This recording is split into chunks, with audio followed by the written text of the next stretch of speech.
All right, so let's talk a little bit about doing dumbbell exercises after barbell work.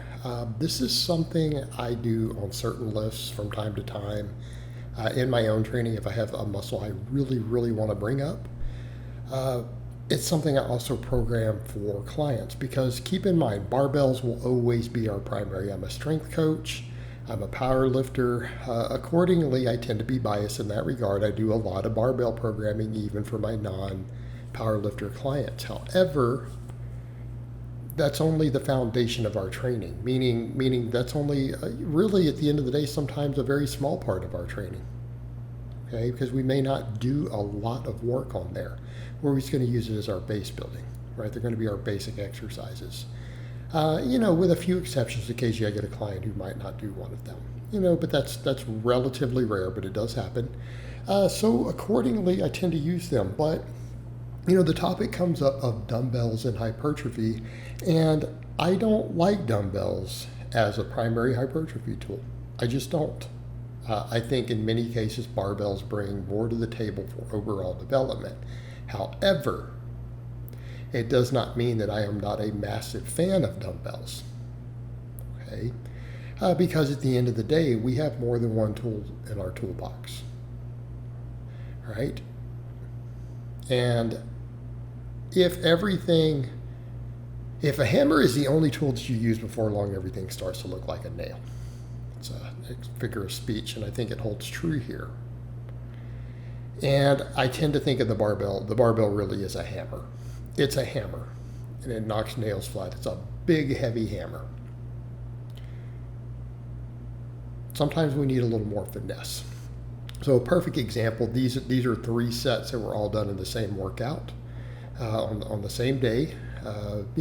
There were other sets in between, obviously, but you saw me doing some heavier rep work with 315 on the bench. Then I'm repping out 225 afterwards, right, doing 12.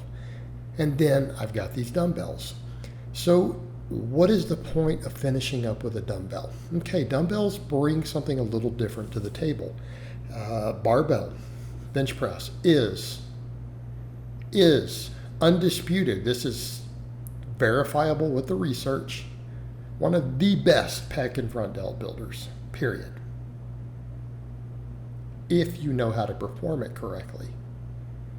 However, if we have recovery left and we're seeking to really maximize, development, what's something I oftentimes say?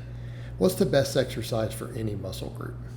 Well, to perform 2 different good exercises for it. That's the best. That's the best exercise, is to find 2 really good ones, 2 good exercises that do a real good job of building a muscle, and do both of them. Okay, we work some slightly different angles. We will sometimes hit some muscle fibers and different portions of the muscle that are understimulated by the other lift, particularly if we combine some good ones together, right? That really is a good way to approach maximizing development of a muscle. Just like you guys will see me say, hey, I like to do a good morning, but I also like to do, or deadlift, but then glute ham raises, right? Glute ham raises, phenomenal hamstring exercise, works the muscle very, very differently, right? Great way to get really thick, well-developed hamstrings.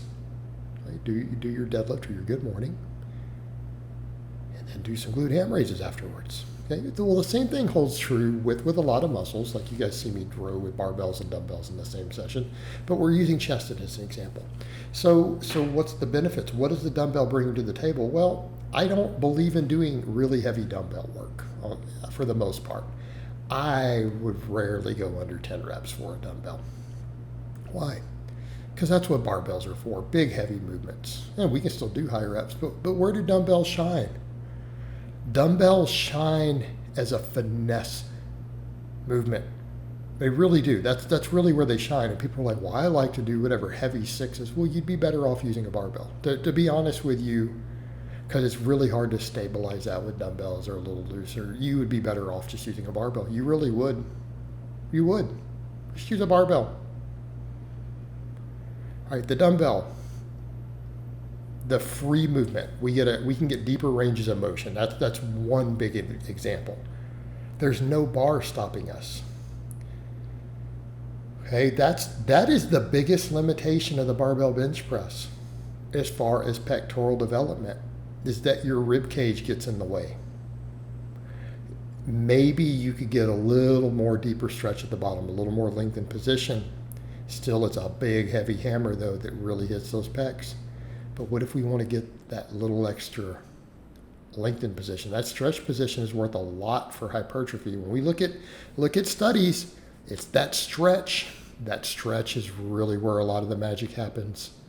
That dumbbell, we can get a little bit deeper. We can get a deeper stretch.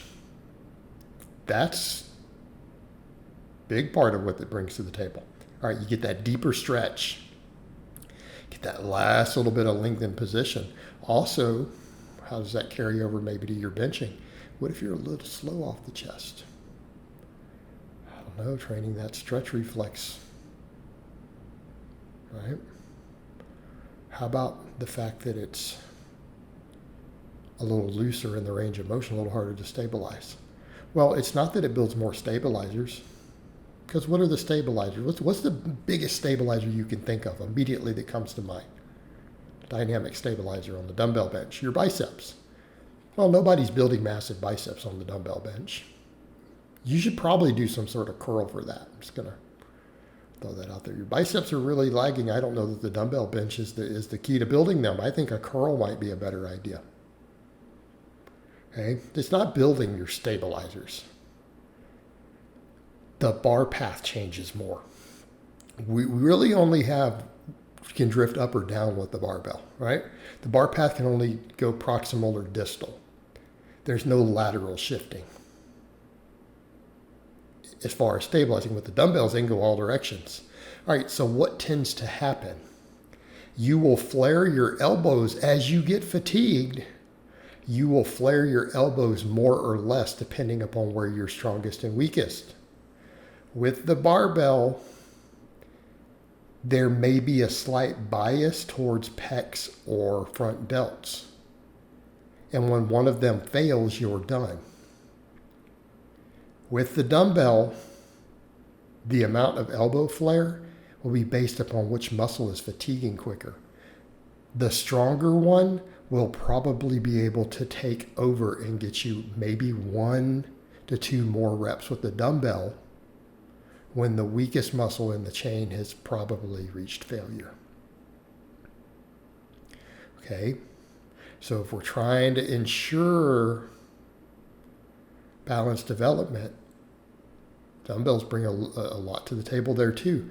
But should we really be doing that on every set? No. The barbell will handle all of that. But to finish, to make sure that we kind of finished up that weak area, dumbbell can really have a place for that. Okay? But ultimately, where does it belong when you look at that? It's really kind of just a finishing touch. It's a finishing movement just to squeeze out that last little bit of muscle growth. And it's a fantastic tool for that.